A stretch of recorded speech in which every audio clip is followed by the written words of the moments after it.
bangon at trabaho na agad-agad. Iaarangkada na namin ang mga balitang kailangan mo. Ibibigay na namin ang mga impormasyong pinaka-latest, pinakabago, pinag-uusapan, trending, viral. Arangkada Balita live sa DWIZ Metro at Mega Manila, DWIZ News FM regional stations. Naka-live din sa lahat ng DWIZ Digital News account, Facebook, YouTube at DWIZ News website. At panoorin din ang live nationwide sa Aliw 23 Free TV. Arangkada Balita. Arangkada na sina Drew Nasino at si Ate Juday, Judith Estrada Lerino. Gising ang morning mo sa Arangkada Balita. Magandang umaga po ng Lunes sa inyong lahat mga kaibigan. Samahan niyo po ang inyong lingkod, Judith Estrada Lerino, sa pangalan ni Drew Nasino para sa isang oras nating balitaan dito sa Arangkada Balita. Arangkada Balita. Ngayon po ay araw ng Lunes. Kamusta po ang inyong naging weekend? Sana ay naging mabuti naman at looking forward ngayong magandang panibagong linggo. Salamat po sa Diyos sa pagkakataon na tayo po ay makapag-broadcast ngayong Lunes, June 10, 2024. At narito na ang ating headlines. Arangkada Balita. Ang DOE tiniyak ang sapat na supply ng kuryente. Walang inaasahang red alert sa mga susunod na linggo. Arangkada Balita. Isang linggo naman matapos ang pagsabog ng Bulkang Canlaon, ilang lugar sa La Castellana, Negros Occidental, balot pa rin sa Lahar. Arangkada Balita. Sa gitna naman ng nagpapatuloy na gang violence dyan sa Haiti, OFW deployment sinuspinde ng DMW. Arangkada Balita. Balita sa ibang dagat, 3 katao sugatan matapos atakihin ng pating sa Florida, USA. Arangkada Balita. Sa balitang pambalakasan, Filipino champ Manny Pacquiao muling sasabak sa boxing ring. Arangkada Balita. At ito ang sweetness overload. Aba, bakit? Balitang showbiz. Carlo Aquino at Charlie Dizon ikinasal na. Arangkada Balita.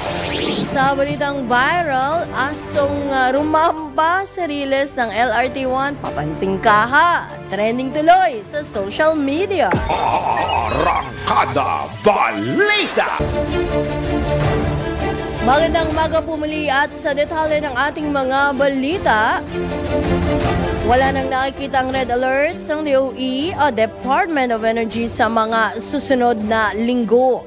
Ito naman ayon kay Energy Assistant Secretary Mario Marasigan ay kasabay ng anunsyong nananatiling sapat ang kuryente o supply ng kuryente sa bansa. Kasunod nito ay panaliwanag ni Asik Marasigan na malaking epekto ng climate change sa mga power plant at hydropower facilities. Lubusaan niyang naapektuhan ng El Nino at ng matinding init ang mga planta ng kuryente at hindi kaagad na ibalik ang mga operasyon dahil nagkasapa ng preventive maintenance ang mga operator. Arangkada Balita. Puspusan na rin ang paghahanda ng Department of Energy sa paparating na El Niño phenomenon. Ayon dito kay Energy Assistant Secretary Mario Marasigan, noong panahon ng El Niño ang manipis na supply ng kuryente ang kanilang problema.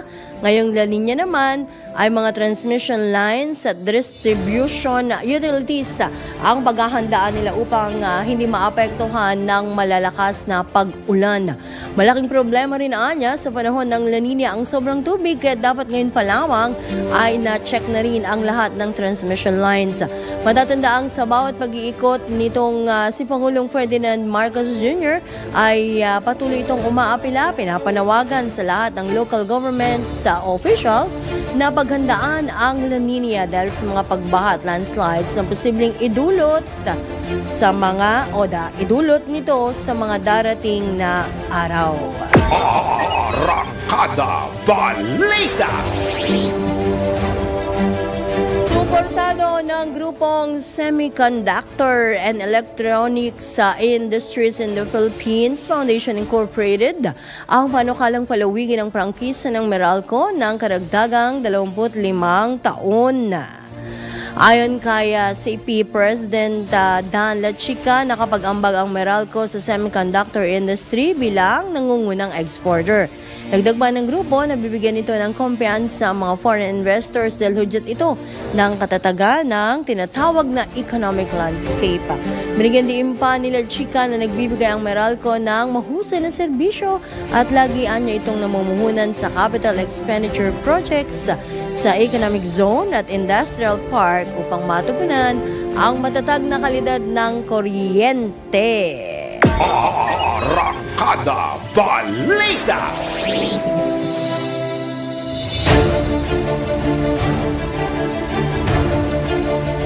Samantala, pinangangambahan ng PHIVOLCS na masusundan pa ang pagsabog ng Bulkang Kanlaon. Ito'y matapos maitala ang pinakamataas na sulfur dioxide emission mula sa bulkan noong nitong June 8, araw po yan ng Sabado, na nasa 4,397 tons. Ayon kay PHIVOLCS Director Teresito Bacolcol, patuloy na minomonitor ng ahensya ang mga aktibidad ng Bulkang Taal o Kanlaon, lalo na't hindi pa masasabi kung kumakalma na ito o mas tumalala pa ang sitwasyon. Kasunod nito, inihayag ni Director Bacolcol na ipatutupad na rin sa lugar ang 4-kilometer radius permanent danger zone upang maiwasan ang panganib galing sa volcanic hazards tulad na lamang ng pyroclastic density current o ang pagdusdos ng magkahalong abo, mainit na bato at volcanic gas. Arrancada Balita. Ilang araw matapos ang pagragasa ng lahar sa Negros Island, nananatili pa rin balot sa lahar ang ilang bayan sa La Castellana, Negros Occidental. Kaugnay nito may mga bahagi pa rin ng barangay Biak na Bato, isa sa mga barangay na labis na naapektuhan ng lahar flow na lubog sa lahar. Dahil dito, tuloy-tuloy po ang pagtutulungan ng mga residente at ng DPWH, Department of Public Works and Highways upang linisin ang lahar flows. Habang muspusan din ang pamamahagi ng tulong ng iba't ibang organisasyon sa mga apektadong residente. Partikular po dito ang Red Cross na nag-deploy ng 2 water tankers sa bayan ng La Castellana at lungsod ng Carlota na malapit din sa Bulkang Kanlaon. Arrancada Balita. Nagpaalala naman ang PHIVOLCS sa publiko na magsuot ng face mask, bunsod ng nagpapatuloy na pagbubuga ng asupre o sulfur dioxide ng Bulkang Taal. Ito'y matapos iulat ng Pag-asa na mabagal ang kilos ng hangin kaya't posibleng maging VOG o volcanic smog ang sulfur dioxide kung hindi ito agad mawawala. Ayon kay PHIVOLCS Director Dr. Teresito Bacolcol, bagamat na sa alert level 1 pa rin ang kondisyon ng Taal Volcano, nakapagtala ng mga phreatic eruption na tumagal ng 2 minuto lamang at 5 volcanic tremors. Paalala ng PHIVOLCS na nanatiling off-limits sa main crater at daang Kastila ang publiko, partikular ang mga magbabangka at magpapalipad ng aircraft. Arrancada Balita.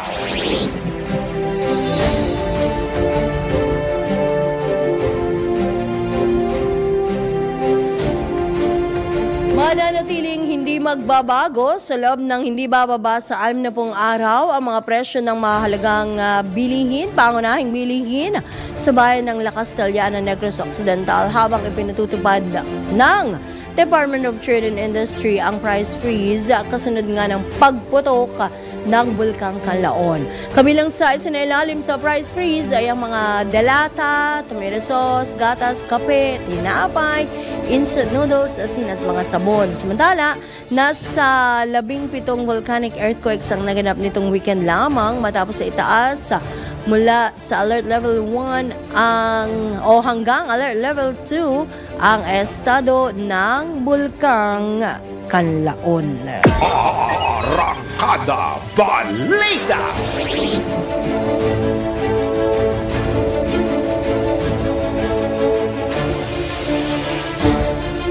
Issue pa rin ng price freeze sa mga pagkakataong ito, no? Lalo-lalo na kung mayroong mga kalamidad, particular nga itong pagsabog po ng Bulkang Kanlaon at napipinto namang pagsamulat pa rin tuloy-tuloy ng Bulkang Taal.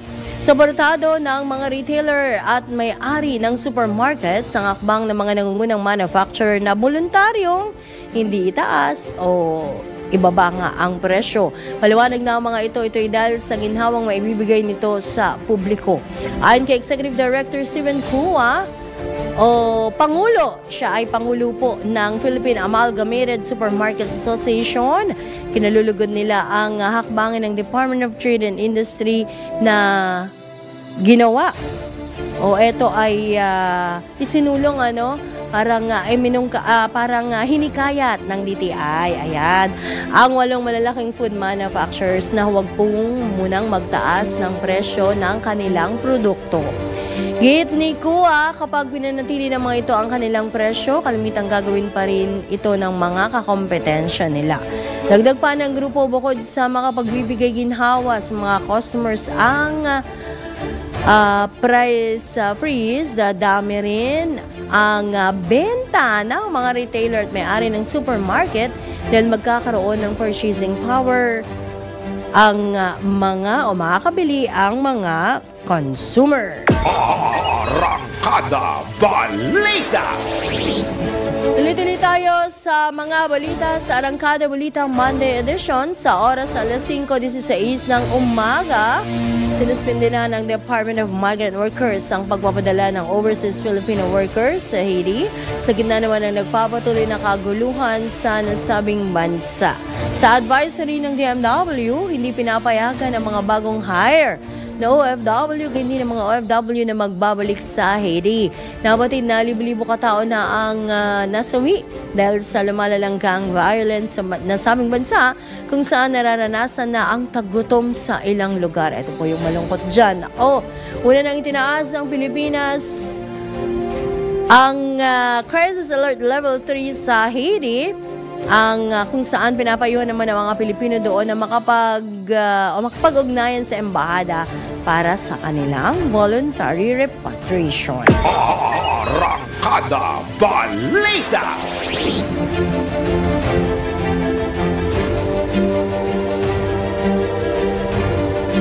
Produktong petrolyo naman, nako, arangkada na bukas ang panibagong rollback. Aba, my goodness ito sa mga produktong petrolyo. Ayon po sa mga kumpanya ng langis, 1 peso and 20 centavos hanggang 1 peso and 40 centavos ang ibababa ng presyo ng kada litro ng diesel. Talaga ba? What? Nako, medyo mataas-taas ito Habang 1 peso and 10 centavos hanggang 1 peso and 30 centavos ang itatapyas naman sa presyo ng kada litro ng kerosene at 50 centavos hanggang 70 centavos ang posibleng i-rollback sa kada litro ng gasolina. Paliwanag ng Department of Energy, ito dahil patuloy na humihina ang demand, mataas na interest rate at paglobo ng produksyon ng langis ng Estados Unidos kahit pinahaba pa ng Organization of the Exporting Petroleum Countries ang tapyas produksyon ng 2.2 million barrels kada araw hanggang dulo o hanggang sa 2024 o katapusan ng 2024. Kaugnay nito, mas malaki pa sana ang rollback sa mga oil products kung hindi lamang daw humina ang halaga ng piso kontra sa dolyar. Arrancada Balita.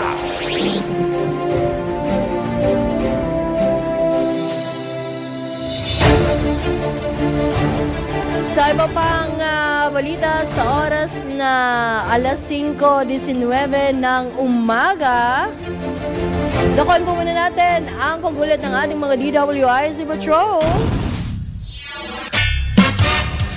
Etong si SP Escudero may hamon daw sa Office of the Solicitor General.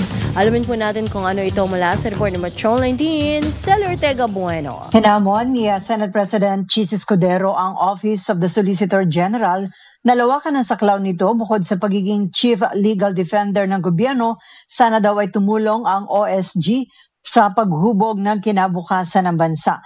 Sa kanya mensahe sa 123rd founding anniversary ng Office of the Solicitor General, binigyan din ni Escudero na ang OSG sa ilalim ng pamumuno ni Solicitor General Menardo Guevara ay kailangan mag-isip na ibang paraan kung paano hubugin ang ating kasaysayan gamit ang kasalukuyan at hinaharap na kapangyarihan, responsibilidad at obligasyon ng OSG. Hinikayat ni Escudero ang naturang tanggapan na gampanan ang mas proactive na papel sa legislative process sa pamamagitan ng pagtulong sa pagbuo ng batas sa Senado at Kamara de Representantes. Giit ni Escudero, total ang OSG ang nagtatanggol ng mga batas na ipinapasa ng Kongreso na kinukwestiyon sa Korte Suprema, kaya't makabubuting samahan ng OSG ang Kongreso sa paghubog ng batas para maiwasan na ma-question sa Supreme Court ay pinapasa nila ng mga batas. Kaya mainam anyang makisangkot ang OSG sa law-making process. Ito sa Patrol 19, Cel Ortega Bueno para sa impilang metodong lakas sa DWIZ. Nagbabalita ng tama, naglilingkod ng tama. Kapag may bagong balita, naka-on air, agad-agad, DWIZ Patrol Report.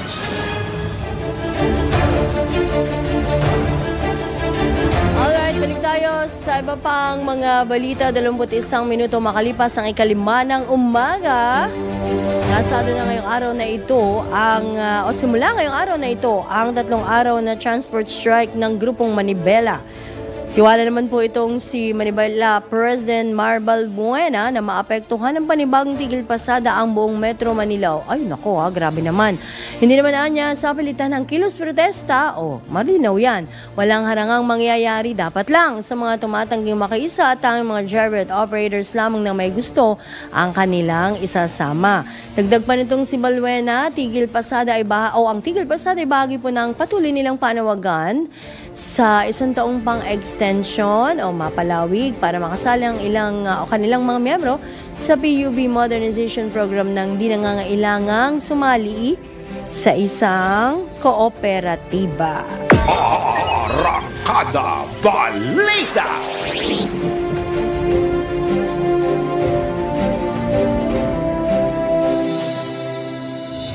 Sa iba pang balita, ko muna tayo ng latest mula sa ating Metro Patrol reporters.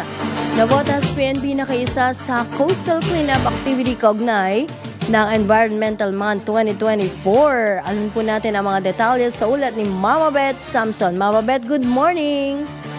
Good morning, Miss Juday. Nakiisa ang Navotas PNP sa ginanap na Coastal Cleanup Activity kaugnay ng Environmental Month 2024 sa B. Cruz Street, Tabing Dagat, Barangay Tangos North, Navotas City. Tulong-tulong ng iba't ibang ahensya ng Navotas tulad ng PNP na pinamumunuan ni Police Colonel Mario Cortez, BJMP, Maritime Group, Bureau of Fire Protection, JTF-NCR at iba pang kawani ng gobyerno ng lungsod, katulong ang mga residente ng Barangay Tangos North, mga guro, mag-aaral sa isinagawang Coastal Cleanup Activity. Ito ay inorganisa ng City Environmental and Natural Resources Office sa pangunguna ni Vice Mayor Tito Sanchez ng lungsod. Ang aktibidad ay naglalayong isulong ang kalinisan at kamalayan ng publiko sa pagsasaayos ng mga basura sa paligid upang magkaroon ng malinis na kapaligiran para sa komunidad sa ilalim ng bagong Pilipinas. Ang gusto ng pulis, ligtas ka! Ako si Metro Patrol Beth Samson para sa himpilang may todong lakas, DWIZ. Nagbabalita ng tama, naglilingkod ng tama. Arrancada Balita.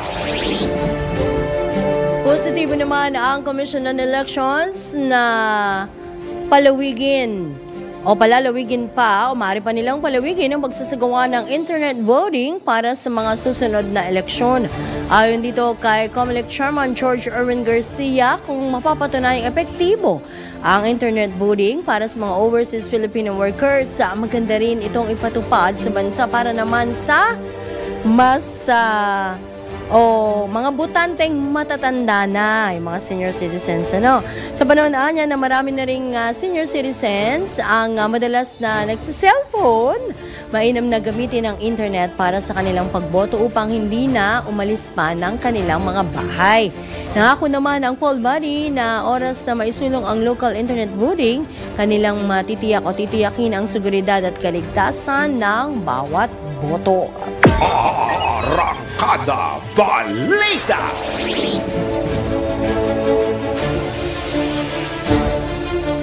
Sa kaugnay pa rin balita, issue pa rin sa paghahanda ng COMELEC sa midterm elections. Nakatakdang magpatupad ng bagong requirement ang Commission on Elections para sa 2025 midterm elections. Ayon kay COMELEC Chairperson George Erwin Garcia, iminungkahi niyang magpagsumitihin o mag-submit ang mga kandidato ng larawan na kuha sa loob ng 6 na buwan bago ang paghahain ng kandidatura para sa campaign posters. Gayunman, linaw ng poll body chief na ang nasabing hakbang po ay magsisilbing requirement sa pangangampanya at hindi naman sa paghahain ng certificate o ng COC, Certificate of Candidacy. Bukod dito, napatid na isusulong ng poll body o ng COMELEC ang pagiging environmentally compliant sa nalalapit na eleksyon kung saan inihimok ang mga kandidato na gumamit ng biodegradable campaign materials at iwasan ang sobrang pag-iingay sa panahon ng kampanya. Arangkada Balita! Magbabalik po mga kaibigan ng iba pang malalaking mga balita dito sa Arangkada Balita, makalipas lamang po ng ilang paalala. Kada Balita! Balik tayo mga kaibigan sa ikalawang mugso ng ating balitaan dito sa Monday edition ng programang Arangkada Balita. At sa oras pong alas 5:34 ng umaga, punta muna tayo o kuha tayo ng mga latest report mula dyan sa mga lalawigan. Naku, ano ito? 7 wanted persons sa timbog ng mga otoridad. Alin po natin ang kabuang report. Ihatid ni Ronald Idol Domingo mula dyan sa Elocandia. Idol, good morning! Good morning, Ma'am Judith. Sa kampanya laban sa kriminalidad ay 7 na namang wanted person ang naresto ng mga otoridad sa isinagawa nilang operasyon. Nahuli sa Solana Police Station ang babaeng suspect sa kasong nitong Islander na may piyansang nagkakalaga ng 18,000 pesos sa Barangay Sentro Northeast sa Solana, Cagayan. Si alias Allen, 24 years old, ng Barangay Sentro Norte, Santo Niño, Cagayan, ay naaresto naman ng Santo Niño Police Station sa kaso nitong robbery at may piyansang 48,000 pesos para sa pansamantalang nitong kalayaan. Samantala, sa operasyon naman ng PNP Kalayaan ay naaresto si alias Ador, 62 years old, residente ng Barangay Nagilian, Calayan, Cagayan. Sa kaso naman nitong Republic Act 9175 o Censo Act of 2002 na may piyansang nakalaga na 48,000 pesos habang si alias Ari sa 45 years old ay naaresto sa kaso nitong Acts of Illicit Business at may piyansang ang kanyang kaso ng 36,000 pesos. Kasong Republic Act 7610 o Special Protection of Children Against Abuse, Exploitation and Discrimination Act ang kinasangkutan ng suspect na si alias Amari, 31 years old at residente ng Barangay Pugo, Tuaw, Cagayan. Sa kaso nitong Republic Act 7610, Special Protection of Children Against Abuse, Exploitation and Discrimination Act at may nakatalagang piyansa na umabot ng 200,000 pesos para sa kanyang kaso. Dalawang suspect ang lumabag sa kasong PD 705 o Forestry Reform Code of the Philippines ang natimbog ng Gataran at Peña Blanca Police Station na si alias Joel, 21 years old, residente ng Barangay Lapugan, Gataran, at si alias Eric, 40 years old at residente ng Barangay Manga, Peña Blanca, Cagayan. Ang pagkakaroon ng 7 suspect ay dahil sa bisa ng mandamiento de arresto na inisyo ng mga kinukulang judge laban sa kanila. Ito ang Ronda Patrol. Ronald Idol Domingo, nag-uulat para simpilang may tudong lakas, DWIC, nagbabalita ng tama, naglilingkod ng tama. Arrancada Balita! Samantala, sa oras pang alas 5:37 ng umaga, alamin po natin ang latest mula naman sa Pag-asa. Nasa linya po natin si Binibining Rhea Torres. Good morning, Miss Rhea. Kamusta ba ang ating panahon ngayon? Yes po, good morning po sa inyo. Good morning din po sa ating mga taga-subaybay. Sa magiging lagay po ng ating panahon ngayong araw, patuloy pa rin ang epekto ng hanging habagat or southwest monsoon sa may kanlurang bahagi ng Luzon. Kaya asahan pa rin po natin yung mga kalat-kalat mga pulan, pagkidlat at pagkulog sa may Palawan.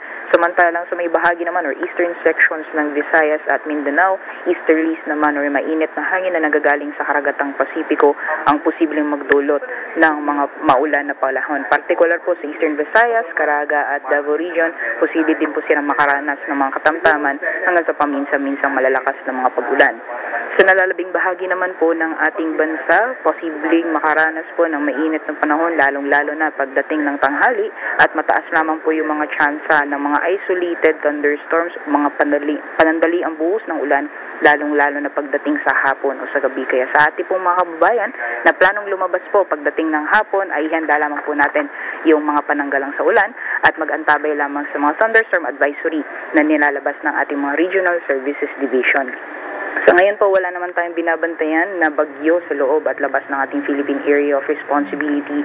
Kaya hanggang sa mga susunod na araw ay asahan po natin yung mainit na panahon ay iral o mararanasan sa malaking bahagi ng ating bansa. Liban na lamang po yung mga tsansa ng mga isolated thunderstorms. So ngayon din po, wala din tayong gale warning, kaya malayo pa rin mga kapalaot yung ating mga kababayan na may mga maliit na sakyang pandagat.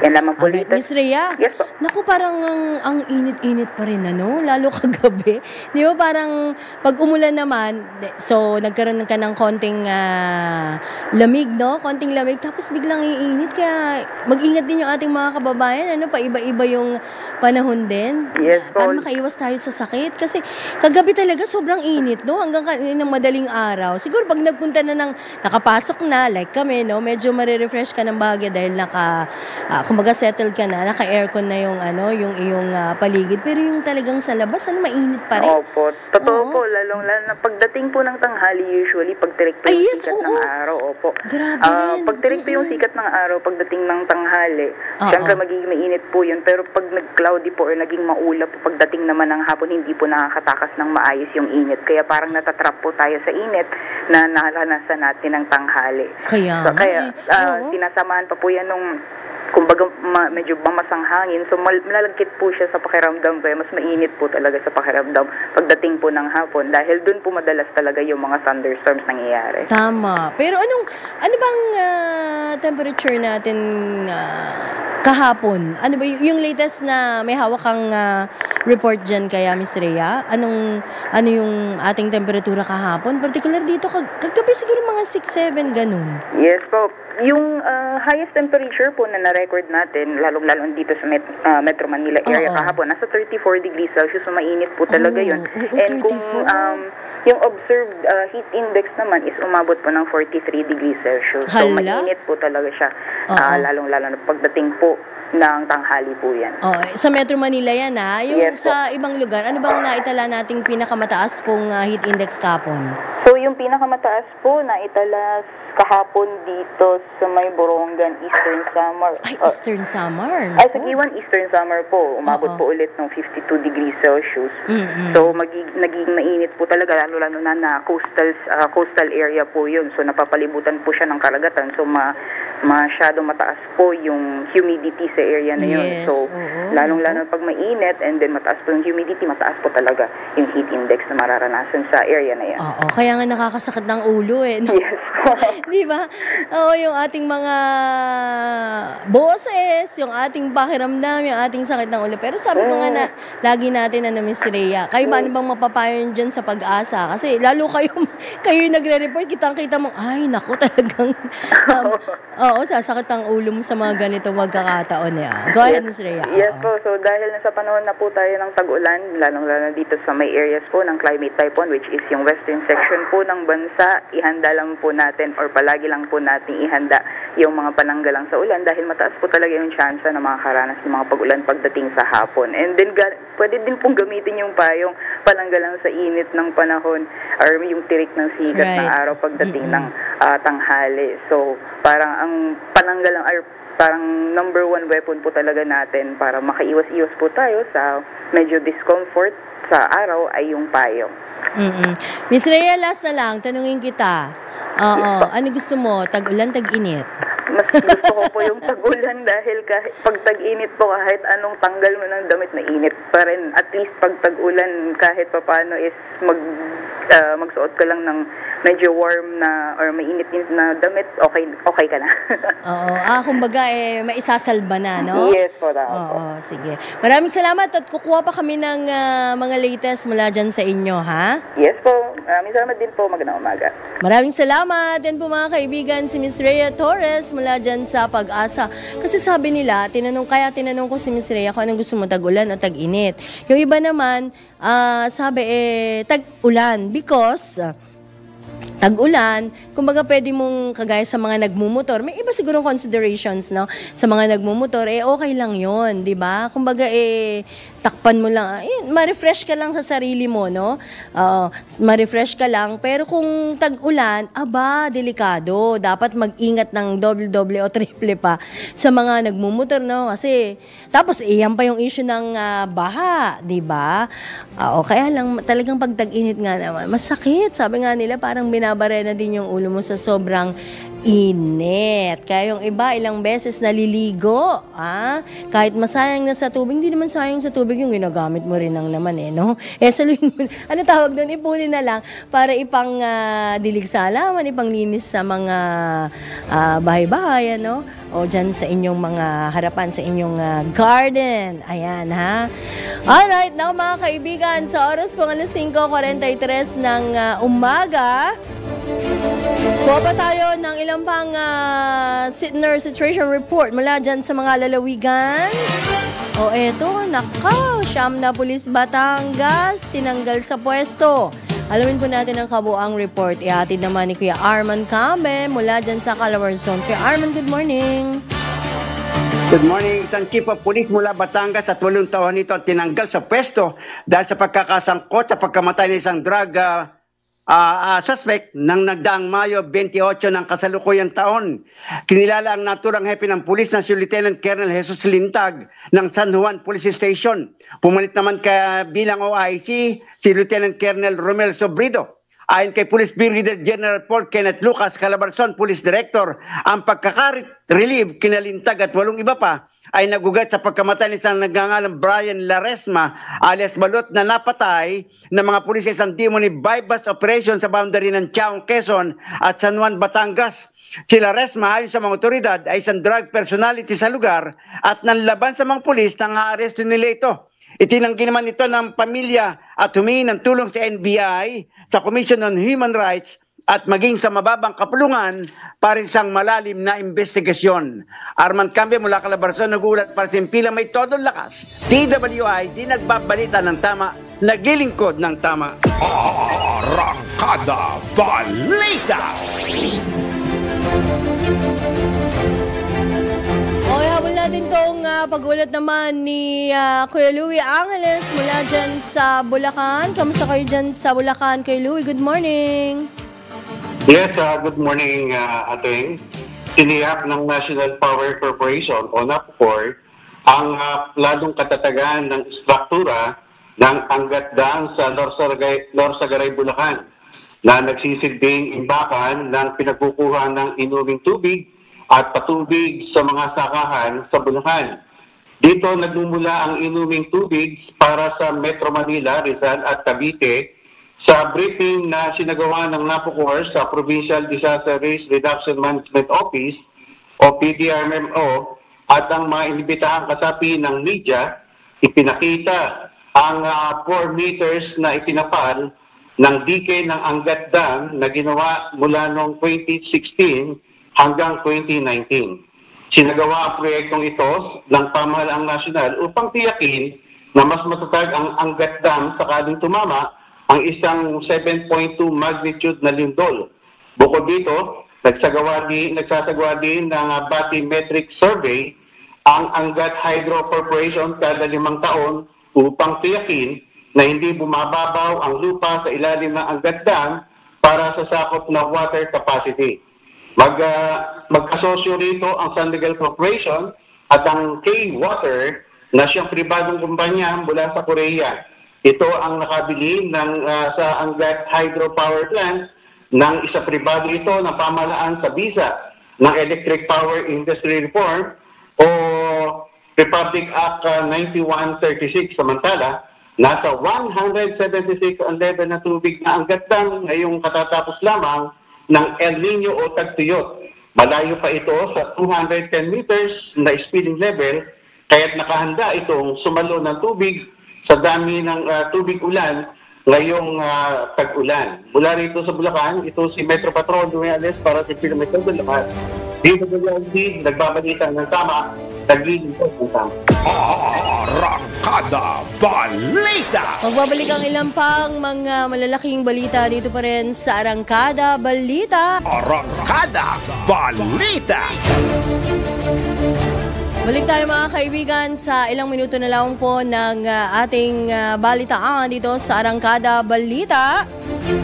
Samantala, tiwala naman ang Eternal Garden sa isinambang kaso o mapaparusahan na.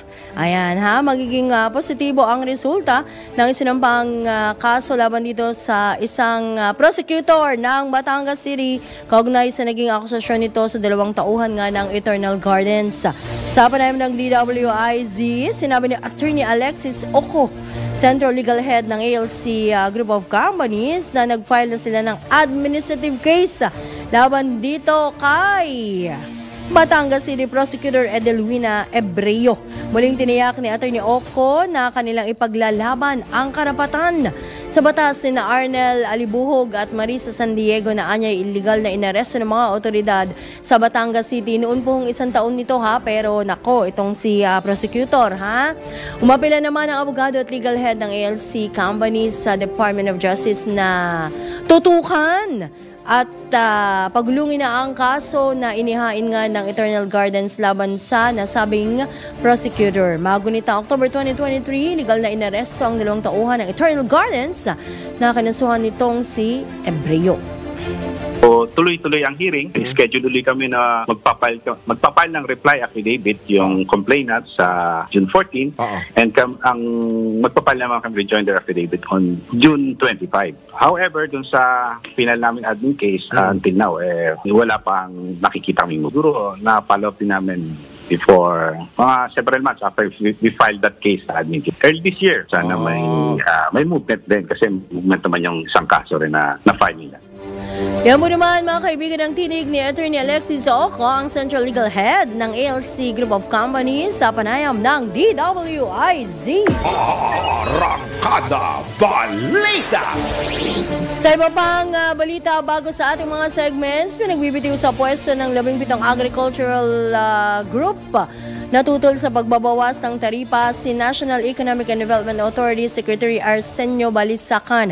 Paliwanag ng mga nasabing grupo, ito dahil sa anilay pro-importation ideology ng kalihim. Binubuo ang mga nabanggit na agriculture group ng SINAG, FFF, KMP, Philcon Greens, Abono Party List, UBRA, Philippine Egg Board, AGA Party List, PhilPalay, NFHFI, PICAFI, PhilMace, at gayon din ng Bantay Bigas. Giniit naman ni SINAG Executive Director Jason Kenglet na nagsama-sama ang 17 grupo dahil tutol sila sa panukalan ni Secretary Balisacan na bawasan ng taripa sa mga produktong pang-agrikultura kahit na iba-iba ang kanilang pananaw sa rice tariffication law.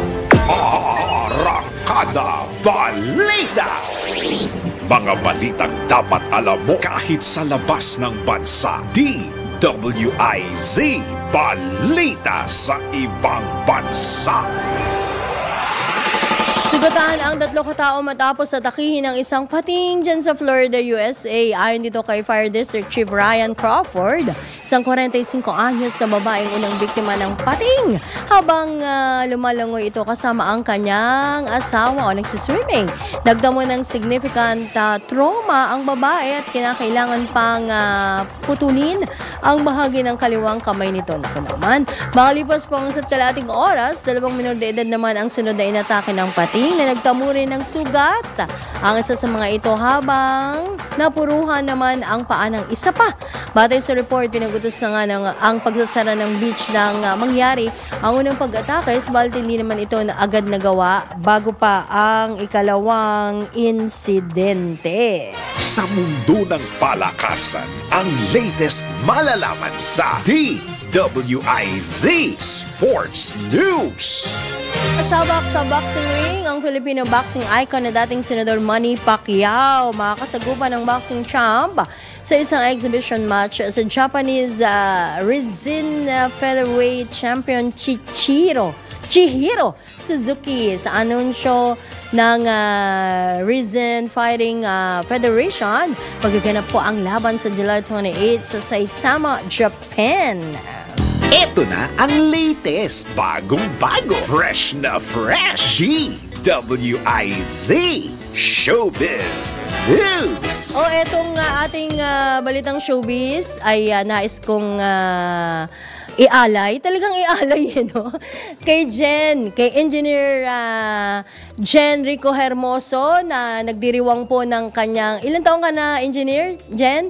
20 years old? Ha?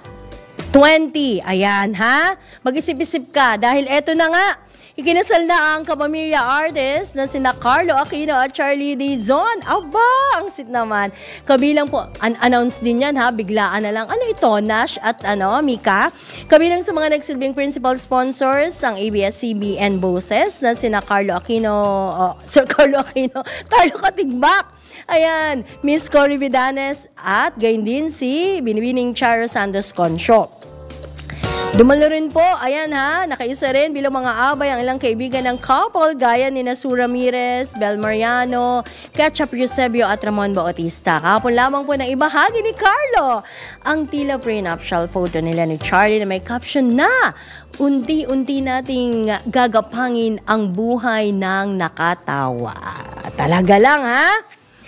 Sige, yung viral natin bukas naman. Congratulations and best wishes dito kina Carlo Aquino at Charlie Dizon. Sa pangalan po ng buong persa ng DWIZ News and Information Center, ganyan din ng Aliw Channel 23, sa pangalan pa rin ni June Nasino, ako pang inyong lingkod.